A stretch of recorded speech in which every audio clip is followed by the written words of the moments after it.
who are you? Like, who are you to be doing this? Who walks away from medicine? Who makes being a doctor plan B? The fear, that voice in my head, and I think in many people's heads, it is the meanest voice. And so it's like, who walks away from that to go do this thing that may or may not work? I'm your host, Tiffany Souter, and this is Scared Confident.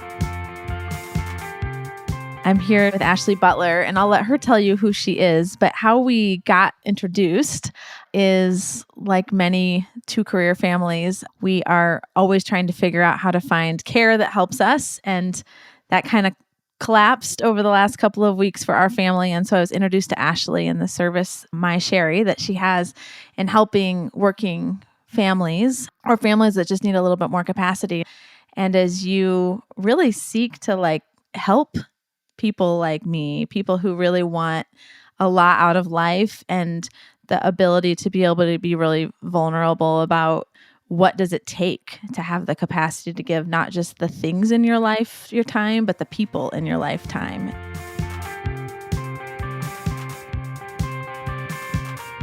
Ashley, thanks for jumping on with me.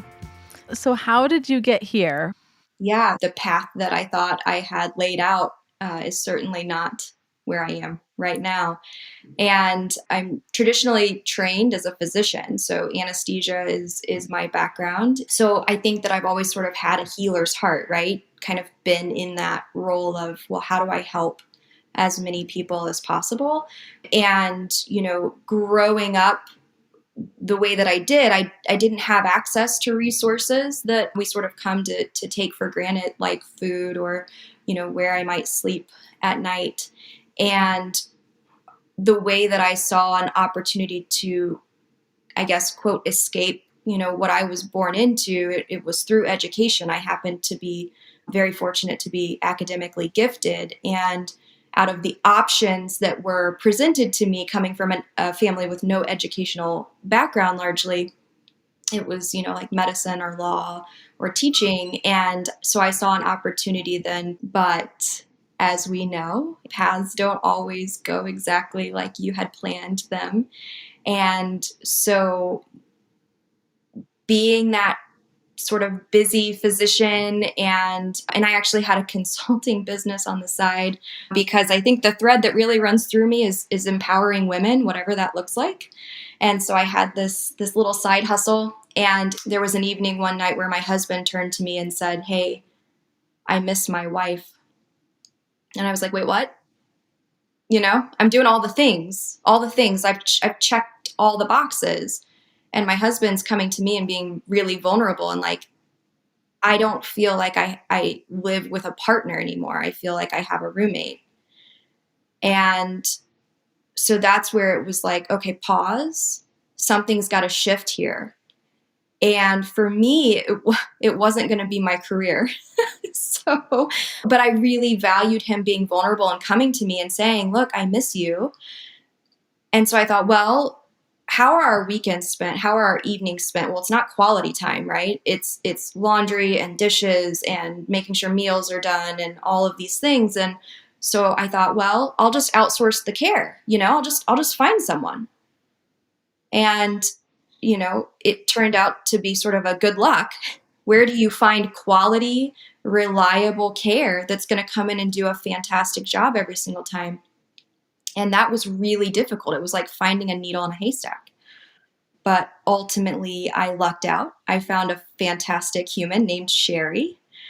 And she came in and completely transformed our lives as busy professionals, but then as people who really valued the time we did have together. Because I was able to download that task list that just ate up space in my mind all day long, woke me up at 2:00 in the morning because I realized the trash had not been taken out.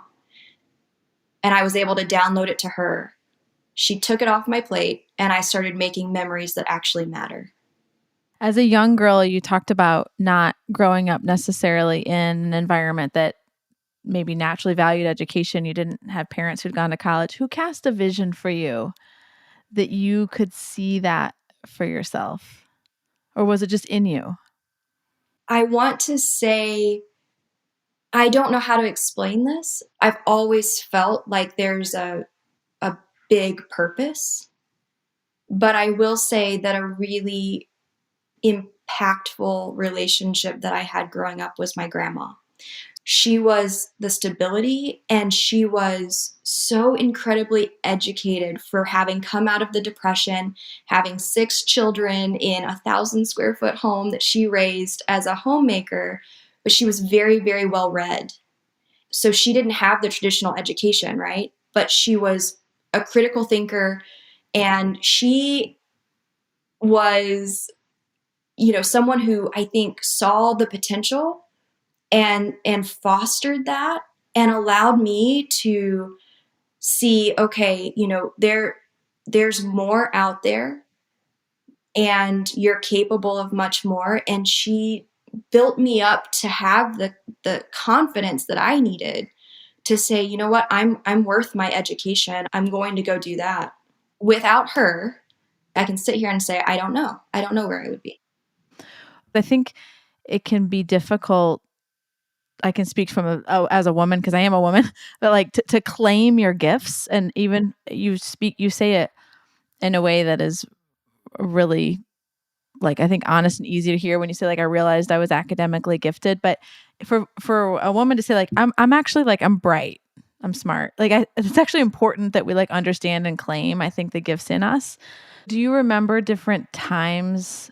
I don't know if there's, like, little stories that come to mind in your head of, like, when you started to realize you were smart. So coming from the home that I was born into, the one thing that I do feel like I was given, was, my dad was very, very intelligent. Simply didn't use his gifts in a way that was meaningful, but I think he saw that when I still had a relationship with him. And I remember, I was 3 and I had trouble sleeping at night. So I was like a crib escaper, apparently, and like, for a long period of time. And what we would do, even at a really, really young age, and I think the first time I sort of remember this was like 3 or 4 years old, is when I couldn't sleep, we would sit down and read the dictionary. And so I would learn a new word, and then I would try to figure out how to use that word. And I remember then I realized, like, that's not really what kids do. Like, that's not fun for a lot of kids, but it It's was not for me. fun, but it was fun to you. But it was for me. And it was the thing that I felt like I had control over. I had control over the knowledge that I was able to acquire, and it was something no one could ever take from me. And in a world where there's so much instability, I latched on to that knowledge as I could. But it's interesting when you say, you're able to claim those gifts. I think that I still even struggle with that. I was having a conversation yesterday about claiming your gifts, and I realized that I put a caveat on a lot of my gifts, right? Because I don't I don't want anyone to misperceive or misunderstand what it is I'm trying to share. But I do believe that gifts are meant to be shared and to be able to have a really deep impact for others. Give me an example of where you feel yourself putting caveats on your gifts. Mm. So medicine was a big one for me. Anesthesia by nature is very male dominated. I can tell you, it was one of my very first days in residency. I had a faculty member tell me that I had 3 distinct disadvantages. It was that I was female, left-handed, and short. I only stand 5 feet tall, weigh about 100 pounds. And I said, well, unfortunately, I can't change any of those things, but I can tell you I will try very, very hard to do a good job. And after that, I realized that even though I was a talented member of my cohort, I felt myself sort of putting on it, well,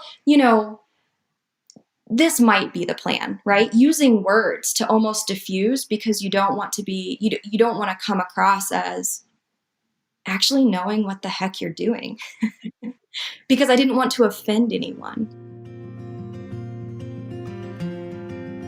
Two things come up for me. One is I have a very young, capable leader that works with me at Element 3. And as he was stepping into his role, I said to him, don't you ever make yourself small so that other people are comfortable, because it feels courteous. This idea of we can make ourselves small so that other people are comfortable in the environment. And when we talk about our gifts being something that can be shared, we actually can't share something we don't know we own. If my kid walks in and they ask me for food and I don't know I have a carrot, I give them a carrot. I have to actually know I have it. So there's something actually really interesting in that we literally can't give our gifts until we intentionally know we own them. And that doesn't mean our ownership of them means that we have to be scarce in the way that we think about them, like we keep them. But you do have to know that you have a carrot to share it. The other thing that I just am drawn to is the vulnerability and having the courage to say, like, we've turned into roommates. My husband and I have been married almost 17 years, and we have had seasons where we both knew it and didn't have the courage to say it. And that was sort of the most destructive place to be. There were times when we knew it and we had the courage to say it, and it helps you get back on track faster.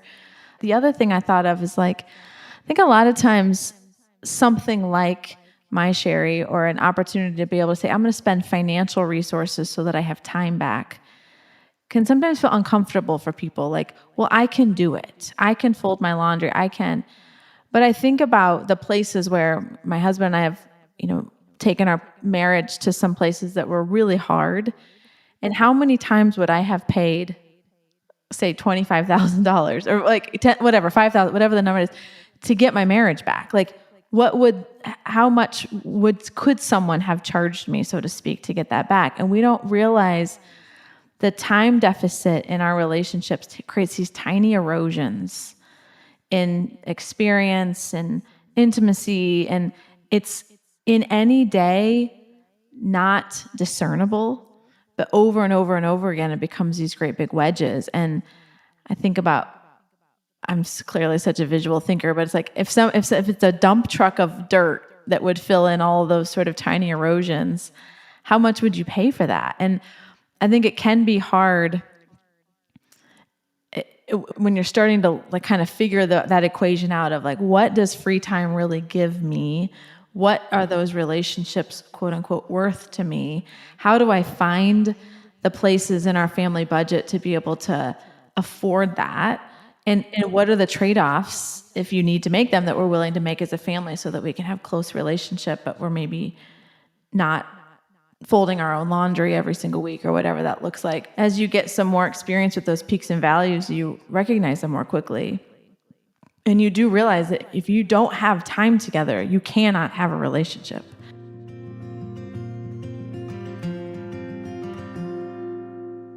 When I think about, for us, it sort of had become this, like, emergency, for us. It was, we do this, or we're not entirely sure how we see a path forward, because so much had filled in the time. Actually, like, who are you as a person? Who are we as a couple? And, when we sat down and at that particular time, when we first brought Sherri in, I was still a student. I was not, I was not the full-fledged physician. I was a student paying a lot of money for my education. And I had this consulting gig on the side. So I was working all of the time. And for us, it was, look, we have to shift some things around here because our relationship matters. And yes, this is an investment that we hadn't necessarily planned to make, right? It's a financial investment. And it's one of the things that, I talk with clients all of the time about. And it's really fascinating because it's difficult for us to put a monetary value. The question particularly in a lot of business owners' minds, is, well, okay, well, what's the return, right? What's the return on investment? How do we measure the value of a quality relationship? How do we measure the value of a child remembering being read to every night, right? Because you're then not unloading a dishwasher and doing laundry. How we don't know or can put necessarily a number on the ripple effect that's created when there are quality relationships being made. But I can tell you that, you know, I think that the relationships matter, and relationships are built over time because you have time. Yeah, I think that I appreciate you sharing, Ashley, that you sort of made this decision before you were a doc. You were actually like making doctor money. Let's call it like that. I think people also look at my husband and I's life today and say like, well, of course you can afford care. And it's like, well, way before our jobs and companies looked the way we did, we chose that. We've been having in-home care, other nannies or whatever for the better part of 15 years. And we were very much making starting wages. We were not making a bunch of money, but we had the prioritization as a couple that we would rather do that than have the newest clothes. We would rather do that than go out for dinner every weekend. We would rather do that than take opulent vacations. We, sort of found the money to be able to do this. And I think it is important that families listening to this, it's not waiting until you're, I'll say the words wealthy because I think that's the stereotype around this to do it, is usually too late because the relationships have, like, you just haven't had the time to like either build your career, build your marriage, etc. So I don't know. I'm kind of putting my own probably cloak on this, but that's what I found is I think people say like, well, yeah, of course you can afford it now. It's like, well, it's much simpler to afford it now, but I also worked to afford it then. And we made some really practical choices as a couple to be able to to financially be able to do that without going into credit card debt and all that kind of stuff. Yes, it's really fascinating to see when we go into a home. A lot of times I get to meet women where they are, which is amazing. It is the favorite part of my job, which is, let's have a real conversation about this. This sucks, but we are trying to walk this journey together of how do we make it a little bit better. But we definitely go into these homes and we are seen as a luxury item, right? And then what's fascinating to me is 2 months down the road, I get to hear stories like, well, I needed to get a new car. And, my husband brought up that maybe we'd have to cut MySherri. And she goes, I will drive a jalopy before I cut MySherri. But it's really how it shifts.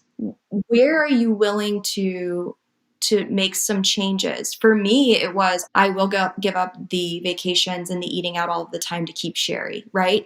Because she had transformed the way that we interacted, not only with each other, but with our home. Our home didn't feel like this giant to-do list anymore. It was actually a destination, So I don't know that we said this explicitly, but in this journey to starting MySherri, you left medicine, right?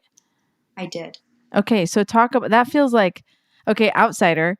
It's not like free to become an anesthesiologist, right? There's all these years. I mean, not free in the sense of it, like financially, time, network, ego, all of the things that come with that. Like, I would say, like elite medical environment of an anesthesiologist. Like, there's a lot there. So now you're here and nobody cares that you're an anesthesiologist. I feel like that would be hard. So tell me about that. That was a journey for me. And I mean, if I'm being really vulnerable, so we had started this company back in 2019, not out in homes, but the ideation had started, right? And the wheels going into place. But then COVID happened in March of 2020, and I got sucked into the ICUs, and for me, I realized that medicine is sick. Our healthcare system is very sick. And there was no way I was going to be able to fix it from the inside. And I most certainly am a fixer, right? I'm a healer, I'm a fixer, I'm all of those things. And I made the decision for my own well being that it was no longer serving me. And I realized, and it's been really hard, Tiffany. I'm not going to sit here and be like, oh, yeah, no, it was no big deal. You know, I just spent 15 years of my life, over $500,000 going into this, and I'm good. I'm not good, from the sense that it was a really long journey, but there is a concept of sunk cost. And just because you're really good at something doesn't mean it's good for you. And for me, I had to walk away from something that was not good for me. And I realized that what I saw in the OR every single day was people who had put their life on hold. When you talk about, well, when I'm wealthy, right? It was always like, well, when, well, when, well, when. And I realized life is really short. It is really short. And I didn't want to say, well, when I do X, Y, and Z, then I'll go and start this company that I think could have a really profound impact on busy working professionals. I decided that by forming this company, if we were able to give balance and time back to people in a way that was really meaningful, maybe they could eat better. Maybe they felt like they would have time for quality relationships and exercise and self-care, the things that keep them out of the hospital from coming to see me, you know? So what I ended up doing, Tiffany, was basically taking that the core piece of me that went into medicine in the first place, which was to help heal. And I just repurposed it because we really are healing people. I have had conversations with clients who cry or who tell me that for the first time in 3 years, they were able to have a game night with their kids. That is healing. It may not be medicine in the traditional sense, but it serves a bigger why for me. And it allows me to sort of separate myself from the title. And you've spent this whole long time going there, but it's not really my identity. It's a part of who I am, who I was, who I will be, but it's not me. I'm a healer, and that can take all kinds of forms. That's so powerful. Do you remember the first time you said it out loud, either to yourself or to your husband? It was March 12th, 2021, 11 o'clock in the morning. I was at the hospital and I found a colleague and I said, "Look, I am not okay to be here." And she said, "Okay, take a couple of days, like have, it'll be better." I walked out of the hospital that day and I never went back. Wow, I have chills. That's crazy.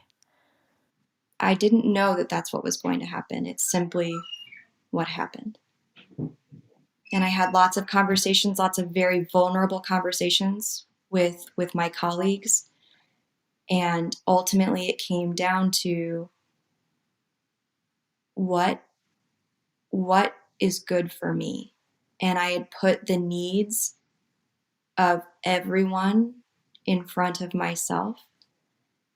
And I realized I needed to take a step back and figure out who I am and how I can make a difference that really fills me up. So on Secure Confident, we talk about fear. And when you're in times of stress or maybe in a transition like this, what does fear say to you most loudly? Who are you? Like who are you to be doing this, right? Who walks away from medicine, right? Who makes being a doctor plan B? Like I feel like the fear, that voice in my head, and I think in many people's heads, it is the meanest voice. Um, and I think there's a sense of protection there, right? I mean, I come from a really unstable background. And so it's like, who walks away from that to go do this thing that may or may not work? In my own journey with fear, when you say it's the meanest voice. I mean, when we actually say out loud the things fear is saying to us, it's like you would never allow that in your home, in your life. And I hear in your story that your fear statement in many ways, when you say like, no, I identify as a healer. And so I heal people and I heal things. I heal situations. I heal relationship in a much broader scope of the word than when you were simply in medicine fixing bodies. And it's really interesting to hear that juxtaposition. And you clearly have been on a journey and like discovering what about my soul is connected to this thing I'm supposed to do, even though on the surface it doesn't make sense on the outside. I did a segment earlier in the podcast called Dear 24-Year-Old Self. And so I'd be curious to know, what advice would you give your 24-year-old self, or someone who's listening who might be a little behind on the journey?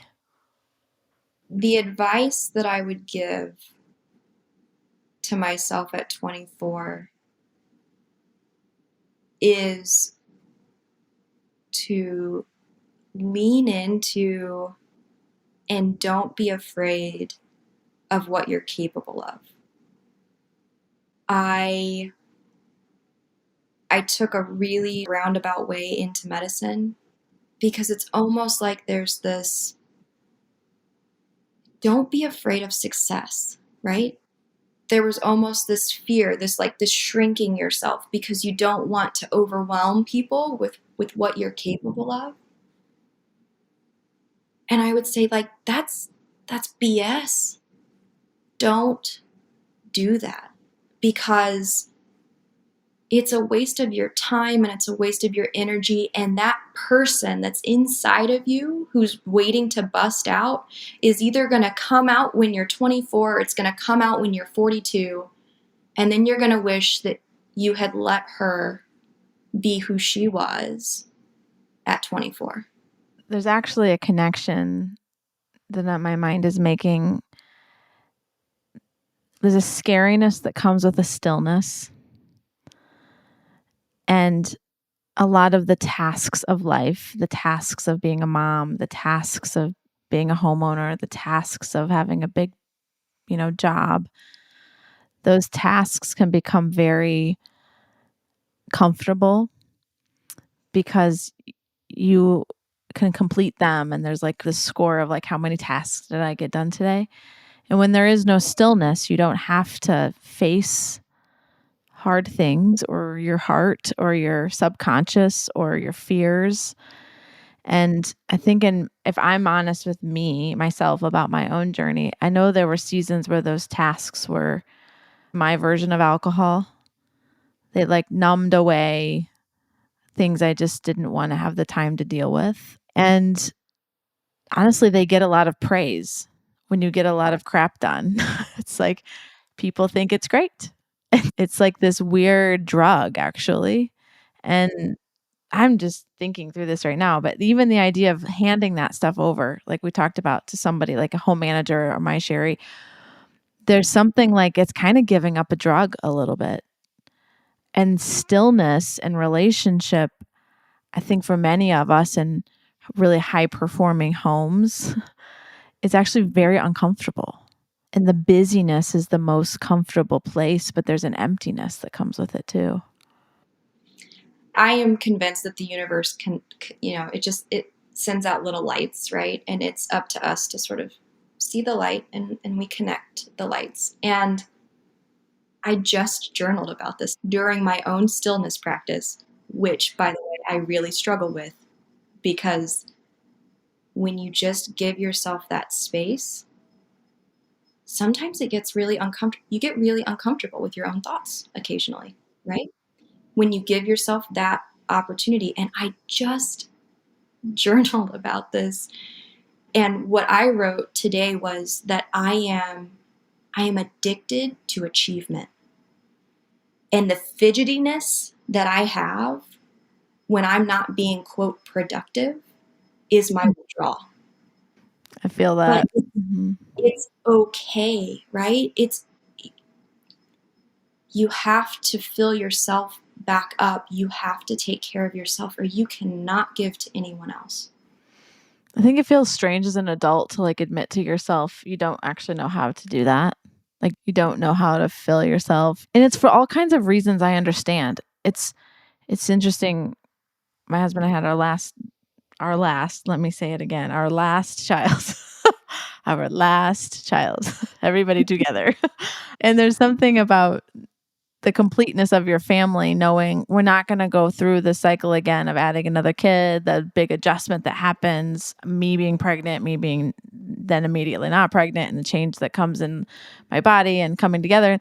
And there's these cycles that like take an enormous amount of relational capacity. And when you come back together, everything is different again. And when you don't find the time, make the time, force the time to knit together this sort of new components into a thing everybody like loves and wants to be a part of. I like just reflected on that over the last couple of weeks. It's like, I understand why you sort of lose a sense of yourself. Like, what do I love? How do I recharge? What do I want to do? Because you don't actually get to think about it that much, which feels like a bad trick. Because as a kid, you think grown-ups get to do everything they want to do. And then as a grown-up, you don't even know what you want to do. And it's like so weird. It's so weird. I don't have an answer for it, but it's so weird. But it's also a part of our human experience, right? And I think the most profound thing that we can do at this point, because I don't pretend to have all the answers, but I do believe in giving this feeling and this unease a voice and bringing it out into the light so that we can talk about it. I mean, just like you said, like the most unhealthy, time in your relationship is when, you and your husband understand there's a problem and no one's willing to talk about it. Look, we know, particularly as women, we know we have a problem and no one's talking about it. And so what I'm most excited about, I didn't set out to be having these conversations, if I'm being really honest with you. I thought I'm going to build a company that gives more balance to women and I'm going to take care of my employees. That's it. That's what I thought I was going to do. And instead, what it's turned out to be is I'm going to have really amazing conversations with women, and we're going to start to transform the narrative, right? And because we're going to say it out loud, and then we're going to say it's okay. It's okay that these thoughts are happening, but we understand that there's got to be a better way. So let's find it together. I love it, Ashley. You're on a really special journey. I'm excited that we got to talk about it a little bit today. If there's anybody listening who would like to know more about MySherri that's in the Indianapolis area, what's the best way for them to get in touch with you? Yeah, so you can visit us at www.mysherri.com or find me on LinkedIn. I'm Ashley MySherri. So, and how do you spell MySherri, just in case they don't know? MySherri.